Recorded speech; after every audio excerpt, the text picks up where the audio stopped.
younger people like in their 20s are really getting into Goyard over Louis Vuitton.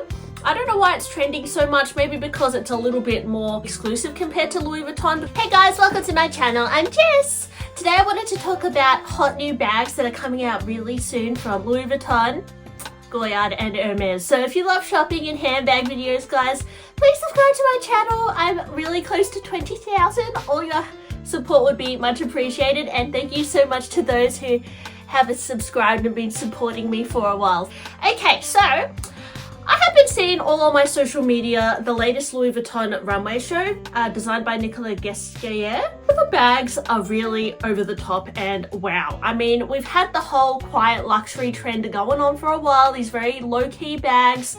And although, you know, we've seen the bag charm trend go crazy, I haven't seen these like crazy printed styles, like very opulent vibe happened since like 2018 with like Gucci and Alessandro Michele. So I wanted to discuss some of these styles. Yeah, let me know if you're into this style as well. So first bag was this more of a slouchy style. I would say this is not so lavish, but it's a little hobo with a top handle.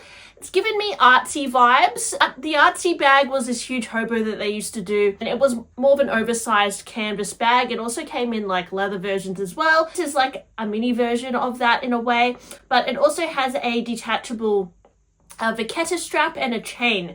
Now what's really interesting on this bag is that it has multiple D-rings running down the side, which makes me think you could potentially add the chains in multiple ways. Not sure why there is a D-ring on the very bottom of the bag, like maybe, I don't know why you would add a strap there, maybe it's to add a bag charm or something, but yeah, pretty cute bag. It's got a zip as well. I can see this being a little bit more commercial compared to some of the other bags I saw on this same runway show. So yeah, I know everyone loves a monogram bag, so I think that this would be quite practical because it's not too small of a bag, not too big of a bag, and I do imagine they're going to release this in a few other sizes as well. Over the last few years, you know, Nicolas Goyard has designed a lot of interesting bags, like the side trunk as one of the other newer kind of more searchier bags that we've seen, and since he released it, he's brought it out in multiple sizes as well. So I feel like this bag I can imagine in multiple sizes. Pretty cute. Now we also have this little S-lock clutch with the canvas all scrunched up at the top. Really cute. It reminds me of like a early 2000s kind of style because it's got that elongated east-west shape, which is very much trending at the moment. And then the scrunching detail is very interesting. I do wonder how the canvas will wear over time being scrunched like that. As you guys know, you know, canvas can crack, and yeah, I just wonder. But I mean, I assume it's a very soft canvas as opposed to like the thicker canvas that Louis Vuitton sometimes uses. It must be a more flexible canvas to get that kind of ruching detail. Pretty interesting though, in that S-lock you see on a lot of Louis Vuitton pieces, like, you know, the Poche Matisse and all that. So pretty cute style. Now, a style that I think is a bit more crazy are some of these printed bags. So I noticed on this runway show a few Alma bags, including this Alma GM, which I've noticed in a few of Nicolas Goyard's recent runway shows. He's been really fixating on the GM size of the Alma because I feel like, I don't know, big bags are kind of back in fashion, and especially those big dome-shaped bags. I mean, we've seen it in like the Roma Go and like the Coach Empire. So Louis Vuitton is also doing like these big dome-shaped bags, and their Alma is one of their most, you know, iconic silhouettes. And this one features this beautiful gold kind of painted flowers and burgundy trim, which this color palette is actually very pretty and opulent. And then they also have a turquoise version, which looks like kind of more of a matte texture. I can't tell if this is suede or some sort of like brocade material. It kind of looks like a silk material like inlaid on the bag, but I'm not 100% sure. And then it features gold. It looks like wallpaper, very like fancy wallpaper on a bag.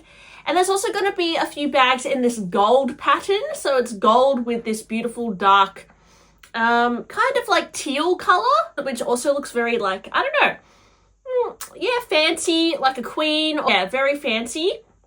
And there's also an Alma But this one is a little bit more fancy because it's got a chain and it has these cornered kind of studded leather tabs on the sides as well. And even the handles of the Alma have these like metal brackets, which, yeah, just make it look more like a trunk almost. So a very elevated Alma. I think this was like probably the most standout bag for me as a part of like all these really fancy bags. And yeah, I just found that this collection was very eye-catching. And I do wonder if this will be popular because it is quite seasonal. And yeah, it's very fancy though. So if you like that kind of more over-the-top look, this could be for you. Also, one to note was this big Alma GM in like with the exotic mix. And then there was like more of this top handle kind of clutch Alma, which had like, I don't know, like some sort of floral motif on it as well. So very interesting, some of these bags. And then something that I think was a little bit less wearable in this runway show were these wooden bags. They were like little wooden lunchbox bags. And yeah, I would say these are more collector's pieces because they're literally like wooden boxes with a rope like attached to it. And then I also wanted to talk about a few other random bags that have been popping up on my social media. So most recently, Goyard have released this new style called the Beluga bag, I believe. And it's a little like top handle style. I thought this shape was very adorable. It does remind me of a silhouette Louis Vuitton is currently doing as well. But yeah, interesting that this shape is trending. I don't know where it's come from, but it's like, it kind of reminds me of like a vintage bag, that like retro kind of top handle look, but this one also features a crossbody. So if you are interested in this Goyard basket kind of style, it will be available, or it is available in many colors as well. So there's white, there's red, I've seen yellow, green. And I've noticed, have you guys noticed recently, I feel like a lot of younger people, like in their 20s, are really getting into Goyard over Louis Vuitton. I don't know why it's trending so much, maybe because it's a little bit more exclusive compared to Louis Vuitton, because like I know in Australia, we don't have a Goyard store here and people just go crazy for Goyard, especially because I work at a consignment store. Persefair does sell like Goyard and it does sell really well. And I think that's because like, yeah, it's just like less common in Australia anyway, but maybe in Europe Goyard is just as common as Louis Vuitton, but not really. I feel like Goyard is a little bit more secretive, especially when you go on their website and you can't really see all the prices and all that. So yeah, a lot of people, although Goyard has been around for a very long time, a lot of people kind of, I feel like in terms of trends, Goyard is becoming a bit more on everyone's radar lately. And this bag is like, yeah, just a new cute style. So what do you guys think? And then when it comes to Hermes, there is a new style called the Tablier Cellier, which I thought was quite cute. So it's like a long shoulder strap bag. I've seen it in black and in a more tan with canvas mix. Really, really cute bag. The front little circle bit does remind me a little bit of the Delvey bag, which is a vintage Hermes bag, which I really quite like the look of actually, which has a similar circular disc and a little top handle. You can pick up the Delvey bag on the pre-love market. Obviously, I've seen it on a lot of Japanese sellers as well, and it tends to come in box calf leather. And this style here, I don't know if this is a Barenia leather or whether it's like a smooth gold box calf, but it's quite pretty actually. I like the long shoulder straps. I know that that's been very trending to wear these like small shoulder bags at the moment, and so I think it's a perfect time to release this bag. It also has these little buckles on the side, and yeah, the Tablier Cellier. So another really nice Hermes bag. And then I've also seen on the website recently the Collier d'Attelage. Now, I wouldn't imagine this would be a very common bag. It is rather expensive for what it is. It is like buying a Birkin or Kelly. The price point is quite high. I remember seeing it on the Australian website. I don't know if it was like $17,000 or something. It was like pretty expensive. But yeah, it does have a lot of beautiful details. I guess it could be comparable. It's actually, I think, more expensive than like a Constant or something, like or maybe it's the same price.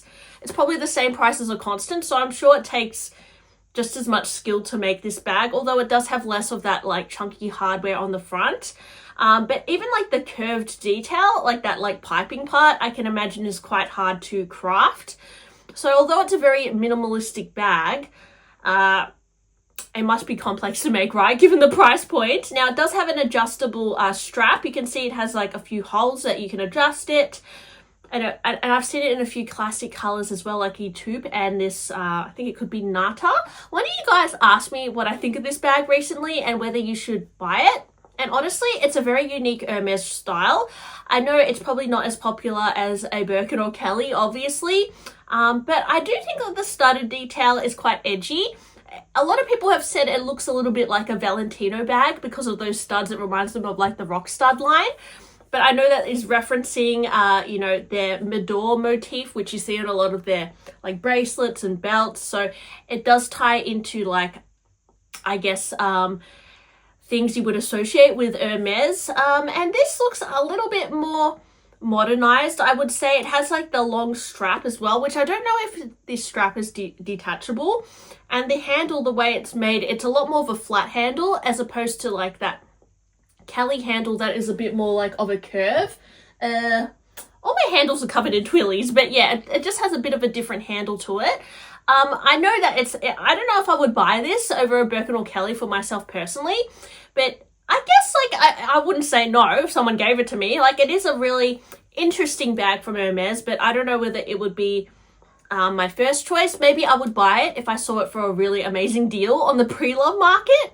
But in terms of paying retail, I don't know if I would personally, pull the trigger on that one. Finally, I know that these have been quite prominent on my social media lately, and that's the mini her bag and the mini garden party. So yeah, the other day I was lucky enough to see in real life a mini garden party, and it is so cute.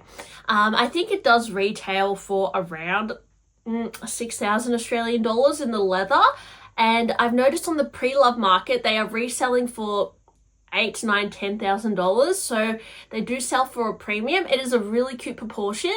Even in the canvas version, it is such an adorable bag. So yes, if you're lucky enough to get one, I would say yes, it is so cute, but it is a really simplistic looking style. I would say if I didn't know it was Hermes, I wouldn't assume it was worth like $6,000 or if not more.